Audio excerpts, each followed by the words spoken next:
हम भोजपुरिया जहान, हम पंकज और आप लोग स्वागत है आप लोग का भाषा वाला, आप लोग का फेवरेट चैनल भोजपुरी प्रोया। इस रिपोर्ट में हम बताने वाले हैं कि दबंग स्टार खेसारी लाल यादव जी फैंस के लिए बहुत ही बड़ा खुशखबरी निकल आ रही है। खेसारी लाल यादव जी की टीम की तरफ से जितना भी लोग खेसारी लाल यादव जी के 2020 की देवी गीत इंतजार कर रहे हैं, उनके लिए यह खबर है कि बहुत ही जल्द ही हो सकता है कि इस सप्ताह में के बीच खेसारी लाल यादव जी का 2020 देवी गीत ऑफिशियल पोस्टर आप लोग के बीच आ जाएगा। उसके बाद 1 या 2 दिन में बाद आप लोग के बीच खेसारी लाल यादव जी का मधुर आवाज़ में 2020 का पहला देवी गीत आप लोग के बीच सुनने को मिलेगा।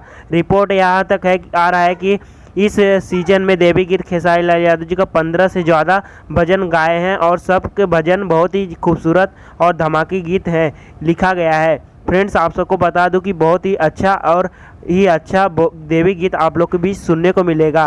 दोस्तों, आप सबको बता दूं कि बहुत ही जल्द आप सबके बीच आने वाला है हिट मशीन खेसारी लाल यादव जी का सबसे पहला देवी गीत। इस गाने को राइटर हैं, बहुत ही बड़ा इंडस्ट्री के राइटर हैं प्यारे लाल कवि जी, आजाद सिंह, और इस गाने को वीडियो डायरेक्टर हैं सीएम यादव और एक्टर हैं काजल राय, सनी सोनकर जी, और इस गाने को एडिटिंग किए हैं गोविंद प्रजापति और कैमरामैन है ब्रिजेश यादव जी। तो फ्रेंड्स, 2020 की देवी गीत पहले को इस वीडियो को लेकर आप सबकी क्या राय है हमें नीचे कमेंट बॉक्स में ज़रूर बताइए, और जाते जाते चैनल को सब्सक्राइब करें और बेल आइकन वाली घंटी को दबा दें, क्योंकि सबसे पहला हमारा वीडियो आप तक पहुँचे, और लाइक और कमेंट करें। फिर मिलते हैं कोई और नई खबर के साथ। धन्यवाद।